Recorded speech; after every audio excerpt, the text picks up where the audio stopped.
अस्सलाम वालेकुम दोस्तों, मैं Mohammad Wahab Mirza, CEO and founder at सबासॉफ्ट।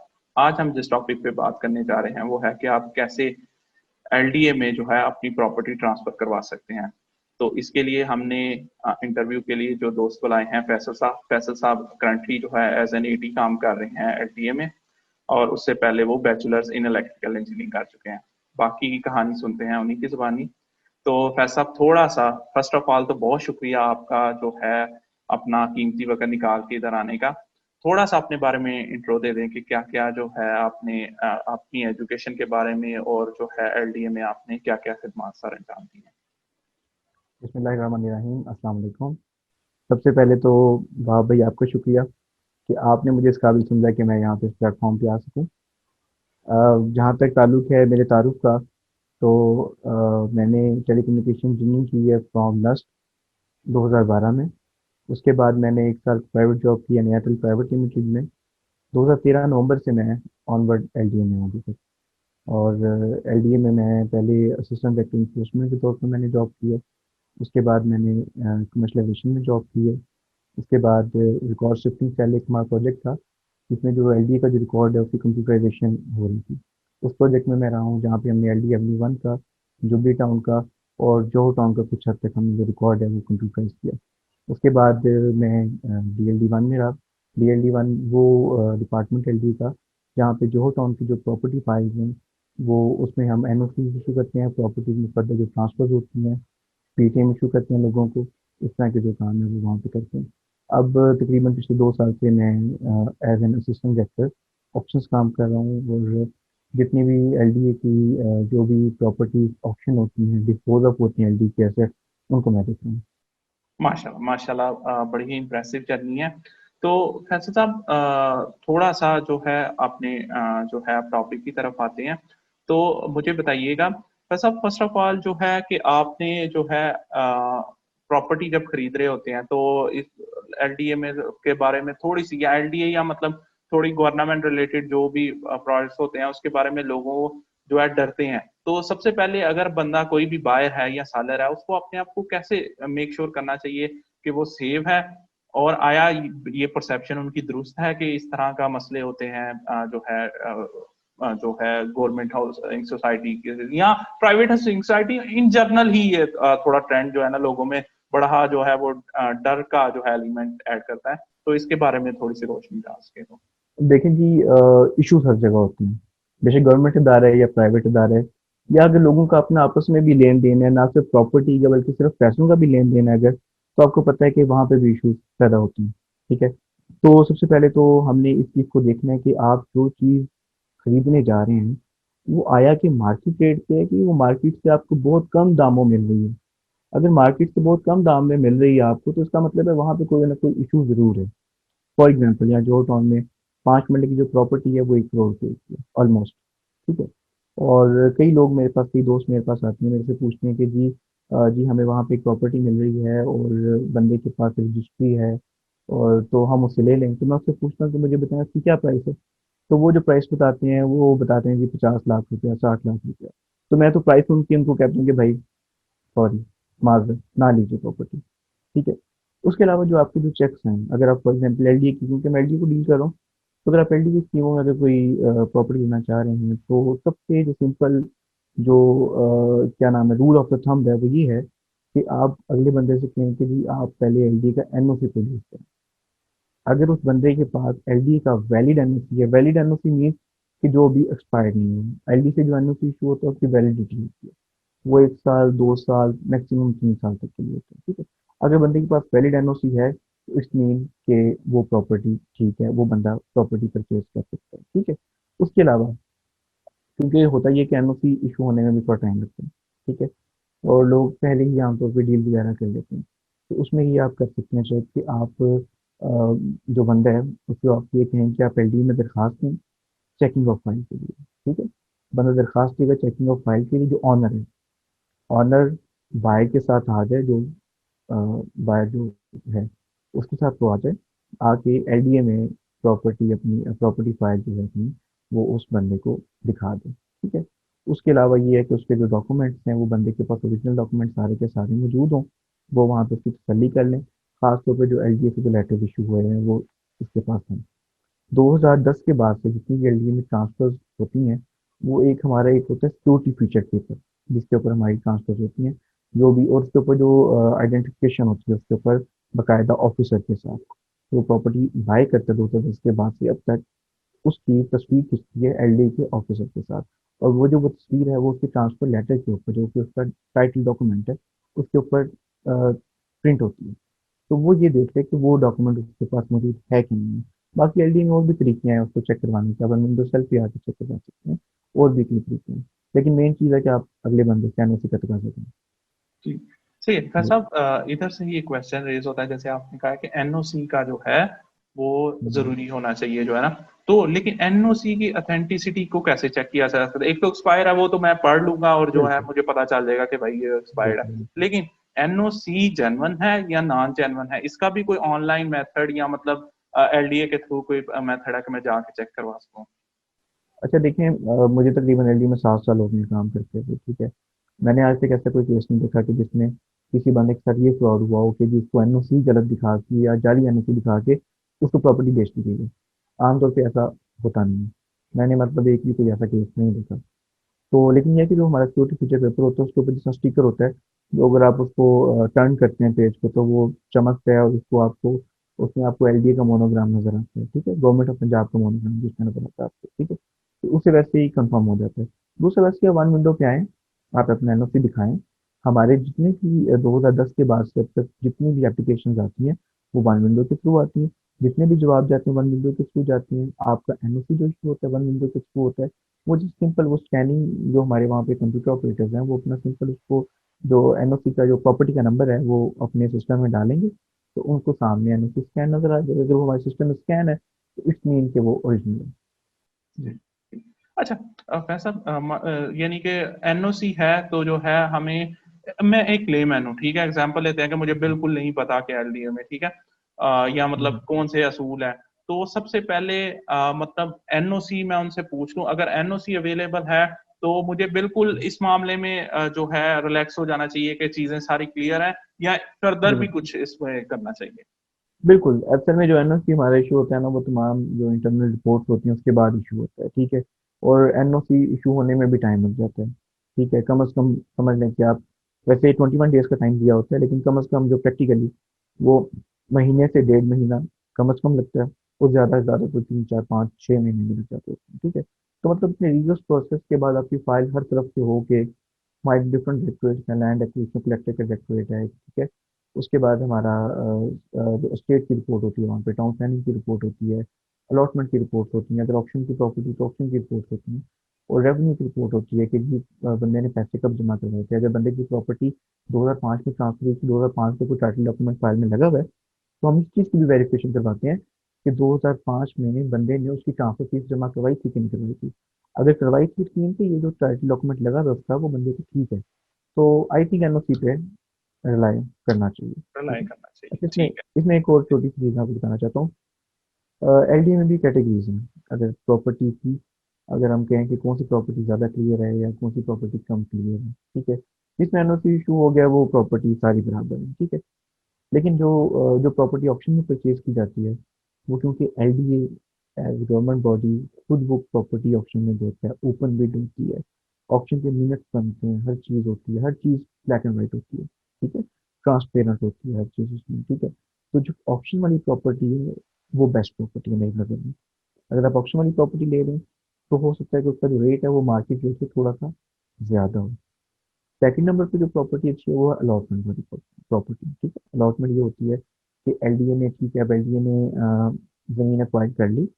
Acquire करने के बाद जो एलडीए को प्लॉट्स आए, कुछ तो एलडीए ने ऑप्शन किए, कुछ एलडीए ने उनकी अलॉटमेंट्स कर दी, कोई कोटाज से डिफरेंट, ठीक है, उसने अलॉटमेंट्स कर दी।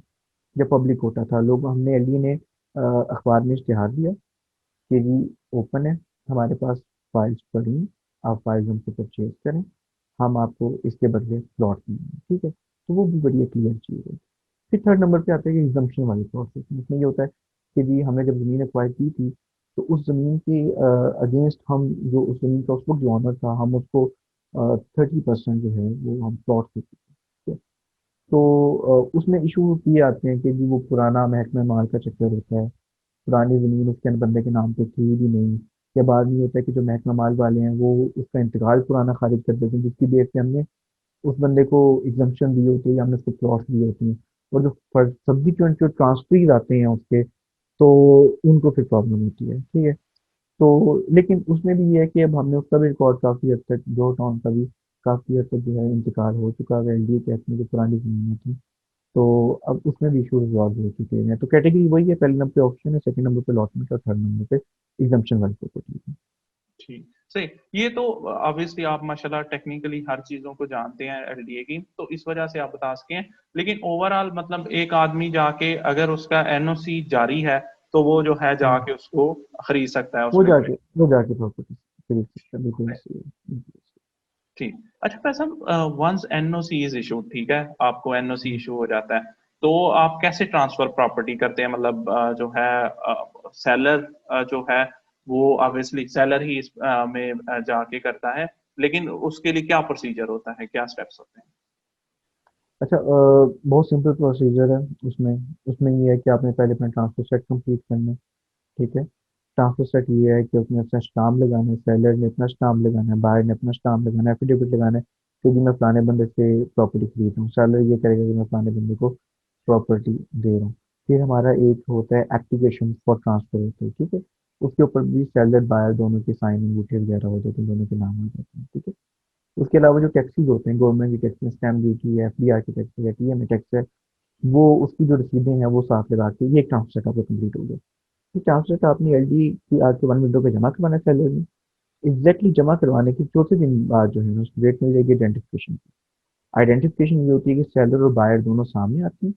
जो ट्रांसफर करने वाला जो ऑफिसर होता है, असिस्टेंट जो आमतौर पर होते हैं, वो आइडेंटिफाई करता है दोनों को, सेलर को और बायर को, ठीक है। और उस टाइम ये तस्वीरें वगैरह खिंचती हैं। उसी टाइम वो जो ट्रांसफर लेटर है वो प्रिंट होता है। और लेकिन उसके कुछ 3-4 दिन बाद फिर इशू हो जाता है, वो विंडो से रिसीव कर सकता है। तो ऑलमोस्ट जो है ना 7-8 दिन का प्रोसेस है। एनओसी इशू होने के बाद ज़्यादा बड़ा प्रोसेस नहीं है। जी, सही है। यानी एनओसी सबसे पहला मेन रिक्वायरमेंट है, उसके बाद कोई ऐसा कॉम्प्लेक्स प्रोसेस नहीं रह जाता है। कॉम्प्लेक्स कोई नहीं है, वो बहुत सिंपल प्रोसेस है, वो जस्ट कंप्यूटराइज प्रोसेस है ये समझ में। ठीक, ठीक, सही, सही। तो जो है इसमें मतलब एग्जांपल लें कि मैं रेजिडेंशियल कर रहा हूँ या कमर्शियल कर रहा हूँ, तो इसकी फीस कैसे डिटरमाइन होती है वैसा? देखें, दो तरह की फीस है यहाँ पे, ठीक है। एक तो हम जिसे गवर्नमेंट के टैक्सेस कहते हैं, और सेकंड है जो एलडी की ट्रांसफर फीस होती है, ठीक है। अगर रेजिडेंशियल प्रॉपर्टी है तो एलडी की जो ट्रांसफर फीस है वो 7,000 रुपीज़ पर मंथ है। और अगर कमर्शियल प्रॉपर्टी है तो एलडी की जो ट्रांसफर फीस है वो 14,000 रुपीज़ पर मंथ है। उसके अलावा 5 रुपये पर स्क्वेयर फीट भी चार्जेस हैं। अगर आपका प्रॉपर्टी खाली प्लॉट नहीं है, अगर कवर्ड प्रॉपर्टी है, तो 5 रुपये पर स्क्वेयर फीट के एक्स्ट्रा चार्जेस होंगे उसके, ठीक है। उसके अलावा होते हैं गवर्नमेंट की टैक्सेस। गवर्नमेंट के टैक्सेस में पहले नंबर पे आती है स्टैम्प ड्यूटी। सेकंड नंबर पे आता है एफडीआर का टैक्स अंडर सेक्शन 236 के, 236 के फॉर क्राइम। फिर थर्ड नंबर पे आता है एफडीआर का अंडर सेक्शन 236 सी, ठीक है, सी फॉर कैट। और चौथे नंबर पे फिर आ जाता है आपका 1% टीएमए टैक्स। अच्छा, जो है हमारा जो स्टैम्प ड्यूटी है वो पहले 5% थी, लेकिन गवर्नमेंट ने कोरोना में उसको 5% से कम करके 1% कर दिया। दूसरा ये था कि गवर्नमेंट वैसे भी चाह रही थी कि जो कंस्ट्रक्शन इंडस्ट्री है थोड़ा बूम मिले, और क्योंकि नया पाकिस्तान जो हाउसिंग प्रोजेक्ट है वो भी चल रहा है। तो गवर्नमेंट जो टैक्स है वो कम कर दिया, 5% से अब वो हो गया 1% of DC rate. DC rate वो रेट होता है जो कि हर साल डिस्ट्रिक्ट कलेक्टर जो है वो नोटिफाई करता है। ये तकरीबन हर इलाके का जो है ना, ये एवरेज रेट कहा जाता है, लेकिन मेरा ख्याल है कि वो मिनिमम रेट होता है, किसी भी इलाके का मिनिमम रेट होता है। लेकिन उसको ऑफिशियली एवरेज रेट कहा जाता है किसी भी इलाके का। अच्छा, सेकंड नंबर पे है टीएमए टैक्स। जो टीएमए टैक्स है वो भी 1% है, वो भी डीसी रेट पे कैलकुलेट होता है, ठीक है। तीसरे नंबर पे आते हैं एफडीआर का टैक्स। जो एफडीआर का टैक्स है वो कैलकुलेट होते हैं, जो एफडीआर ने अपना एक वैल्यूएशन टेबल निकाला है। जो डीसी रेट है जो कि डिस्ट्रिक्ट कलेक्टर निकालते हैं, इसके अलावा एफडीआर ने अपना एक रेट निकाला है जो कि डीसी रेट से थोड़ा सा ज़्यादा है। एफडीआर ने ये कोशिश की कि हम जो मार्केट रेट है जरा उसके थोड़ा सा करीब आए, ठीक है। तो एफडीआर का एक नया रेट है, एफडीआर के रेट आप चेक कर सकते हैं एफडीआर की वेबसाइट पे जाके। अगर आप वैल्यूएशन टेबल FTR लिखेंगे तो वो आपके सामने ओपन हो जाएगा डिस्ट्रिक्ट वाइज सारे आपने, ठीक है। तो FTR का जो है 236 के अंडर सेक्शन 236 के जो टैक्स है वो 1% है फॉर फाइलर और 2% है फॉर नॉन फाइलर, ठीक है। और उसके अलावा भी इसके ऊपर इसी का ही 1% की कॉन्सोलेशन लगती है अगर आपकी प्रॉपर्टी के ऊपर कोई कंस्ट्रक्शन हुई भी है, 1500 रुपया पर स्क्वायर फीट के हिसाब से या 1000 रुपया पर स्क्वायर फीट के हिसाब से। अगर आपकी जो प्रॉपर्टी है वो 5 साल से ज़्यादा पुरानी है तो जो कंस्ट्रक्शन की जो वैल्यू है वो बनेगी 1000 रुपया पर स्क्वायर फीट के लिहाज से, ठीक है। और अगर आपकी जो प्रॉपर्टी है वो with in last 5 years construct हुई है तो फिर वो 1500 रुपीज पर स्क्वायर फीट के लिहाज से उसकी वैल्यू डिटर्मिन होगी। यानी कि लैंड की वैल्यू डिटर्मिन होगी प्लस जो है आपकी कंस्ट्रक्शन की वैल्यू डिटर्मिन होगी, उसको हम प्लस कर लेंगे, फिर उसका हम 1% या 2% निकालेंगे, ठीक है। बिल्कुल इसी तरह फिर आते हैं अंडर सेक्शन 236 के गेन टैक्स आते हैं। अगर आप अपनी प्रॉपर्टी जो आप प्रॉपर्टी खरीद रहे हैं वो जो सेलर है वो अगर विद इन 4 ईयर्स ये ट्रांजेक्शन कर रहा है, उसने पिछली बार जो उसने खरीदा था वो विद इन 4 ईयर्स खरीदा था और वो आगे जो बेच रहा है विद इन 4 ईयर ही बेच रहा है आगे, तो ये गेन टैक्स उसके ऊपर पड़ता है। ये 1% या 2% है फाइलर नॉन फाइलर केस में। जो गेन टैक्स है वो सेलर पे करता है और जो बाकी टैक्सेस है वो आमतौर पर बायर पे करता सही, माशाल्लाह, ब्यूटीफुली एक्सप्लेन हो गया। तो फैज साहब, आपने डीसी वैल्यू को बड़ा डिटेल एक्सप्लेन कर दिया। तो डीसी वैल्यू कैसे कैलकुलेट होती है, या मतलब एवरेजली क्या कैलकुलेट होती है? मतलब एग्जांपल है, देखिए 20 मरले का प्लॉट है, तो उसकी मैंने डीसी है। वैल्यू जानना हो तो वो कैसे पता चल सकेगा? पहले तो ये आप पहले ये होना चाहिए कि आपको प्लॉट है कहाँ पे, एरिया पहले आपको पता होना चाहिए। फॉर एग्जांपल आप भी जोहर टाउन में बैठे हुए हैं, मैं भी जोहर टाउन में बैठा हुआ हूँ, तो हम जोहर टाउन का ही रेट अब चेक करते हैं, ठीक है। मैं भी आपको शेयर करता हूँ मैं स्क्रीन आपको जी, आपके साथ, तो मैं आपको बताता हूँ। बिल्कुल। अच्छा, यहाँ पे ये देखिए, गूगल पे आपने सर्च करना है ई स्टैम्प। ई स्टैम्प जो है पंजाब गवर्नमेंट की वेबसाइट है जिसके ऊपर आप डीसी रेट जो है वो चेक कर सकते हैं। आप सर्च करेंगे यहाँ पे ई स्टैम्प, पहली वेबसाइट आपके पास आ जाएगी es.punjab.gov.pk, उस पर क्लिक करेंगे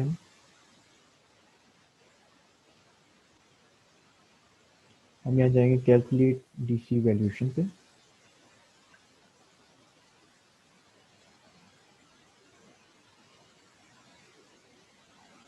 यहाँ से हम प्रॉपर्टी का जो डीसी रेट है वो चेक करेंगे।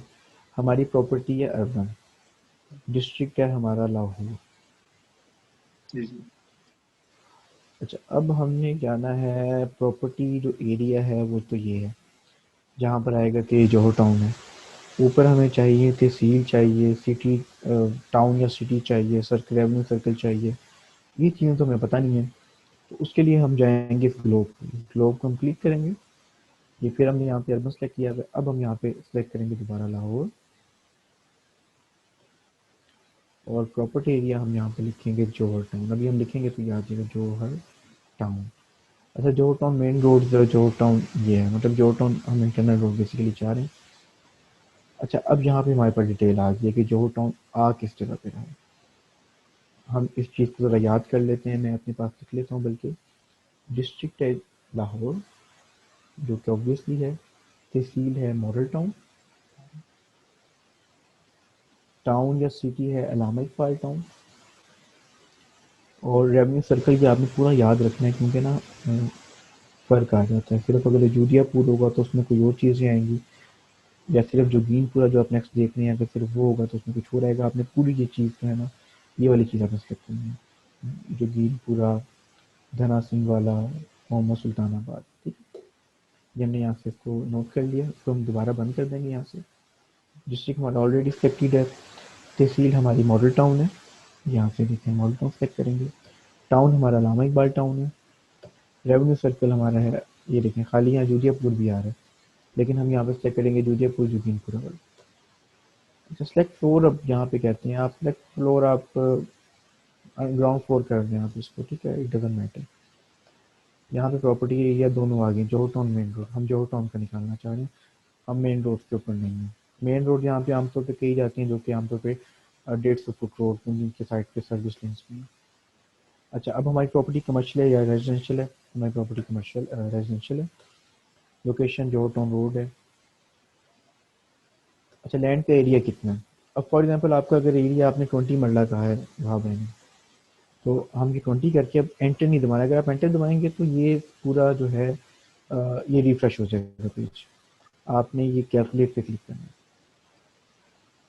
सॉरी, आपने यहाँ पे करना है फाइंड लैंड रेट पे। तो ये 7,50,000 रुपया पर मरला रेट आया, और 20 मरले की जो वैल्यू है वो 1.5 करोड़ की आ गई, यानी कि 7,50,000 रुपये multiply by 20 is equal to 15 million, ठीक है। तो ये खाली लैंड की वैल्यू आ गई है, और 1,200 रुपये पर स्क्वायर फीट डीसी वैल्यू है। अगर आपकी वहाँ पे कंस्ट्रक्टेड प्रॉपर्टी है तो वो पर स्क्वायर फीट के लिहाज से। सही, यानी ये डीसी वैल्यू को देखते हुए आप सारी फर्दर वैल्यूज भी कैलकुलेट कर सकते हैं, क्या बिल्कुल कहना बिल्कुल चाह रहा बिल्कुल। ठीक अच्छा सॉरी, इसमें मैं आपको ये बता दूं कि जो एफबीआर के है ना वो डिफरेंट है। जो एफबीआर के टैक्सेस हैं वो डीसी रेट पे कैलकुलेट नहीं होंगे, वो एफबीआर के रेट पे कैलकुलेट होंगे। उसके क्या तरीकेकार है, मैंने यहाँ पहले ही एक वेबसाइट उनकी ओपन की हुई है एफबीआर की, आप ये देख सकते हैं स्क्रीन मेरी। है। Valuation of valuation immovable. Of movable property, ठीक है। इसको मैं दोबारा वैसे आसानी के लिए हम मैं लिखता हूँ एफबीआर वैल्यूएशन टेबल, ये मैं सर्च कर रहा हूँ, मैं दोबारा से मतलब बता रहा हूँ। पहले ही हमारे पास ये ऑप्शन आ जाती है, हम यहाँ पे लाहौर सेलेक्ट करेंगे। अब यहाँ पे हमारे पास दो फाइल्स हैं, एक 23 जुलाई 2019 वाली सॉरी, और एक 2 जनवरी 2019 वाली। जो ये वाली फाइल है ये लेटेस्ट है, हम इसे क्लिक करेंगे तो हमारे पास एक पीडीएफ डॉक्यूमेंट जो है वो ओपन हो जाएगा। इस पीडीएफ डॉक्यूमेंट में आप देख सकते हैं कि इसमें प्रॉपर्टीज़ के आपके जो एरियाज़ हैं के जो रेट्स हैं वो मेंशन है। आपने इस रेट के लिहाज से, जैसे रेजिडेंशियल प्रॉपर्टी अब्दालियन कोऑपरेटिव सोसाइटी में उसका 8,52,720 रुपये पर मल्ला रेट है, और कमर्शियल प्रॉपर्टी का तो 13,09,000 रुपया रेट है। तो इस तरीके से आप एफपीआर की वैल्यू निकाल सकते हैं। अजीब बात है। ठीक, माशाल्लाह माशाल्लाह, बड़ा डिटेल्ड और ब्यूटीफुली एक्सप्लेन हो गया।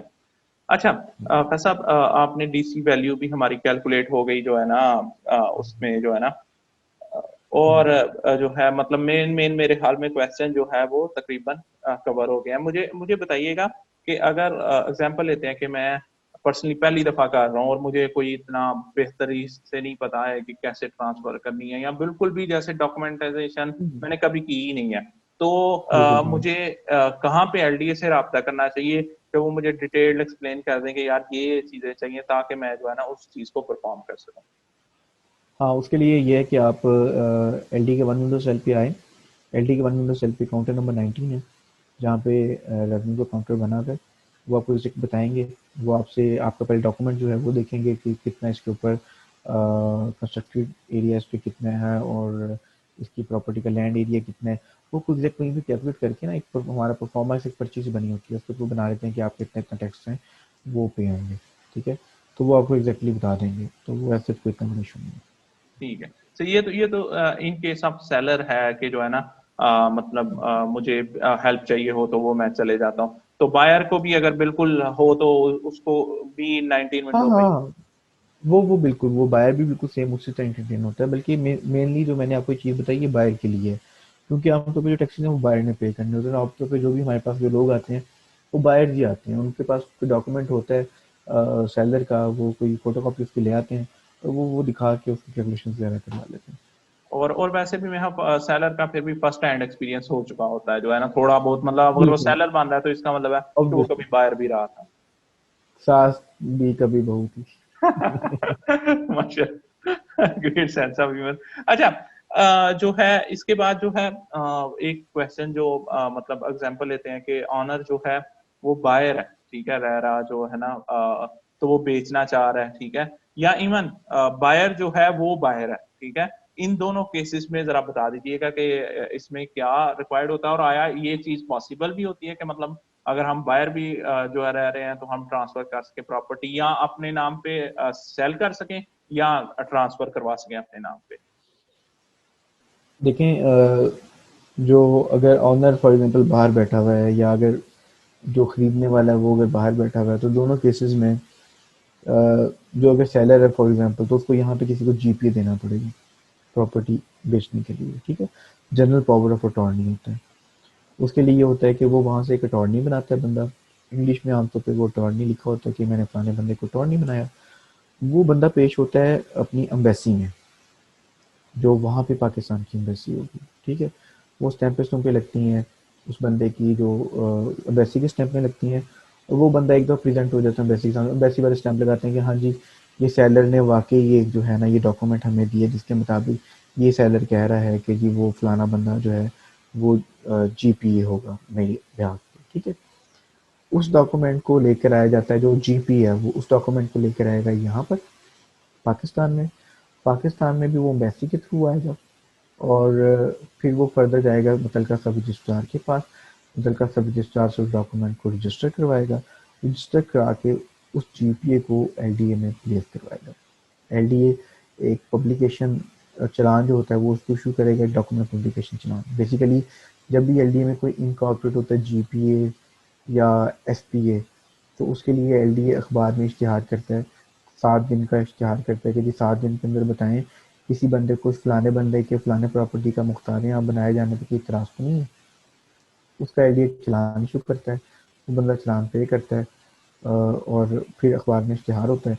जब वो 7 दिन पूरे हो जाते हैं तो एलडीए को वो दरख्वास्त देता है कि जी अब जो है ना, या तो मेरे नाम पर लेटर इशू कर दिया जाए कि मैं अब जीपी हूँ, या मुझे कोई एनओसी इशू किया जाए। अच्छा, जिस केस में जीपी हुआ होता है तो एनओसी की बैक साइड के ऊपर जीपीए का भी खाना होता है। अगर कोई जीपीए नहीं है उस प्रॉपर्टी का तो वो खाली होता है, या एसपीए नहीं है तो वो खाली होता है, ठीक है। अगर जीपीए या एसपी है तो पीछे उस बंदे का नाम लिखा होता है।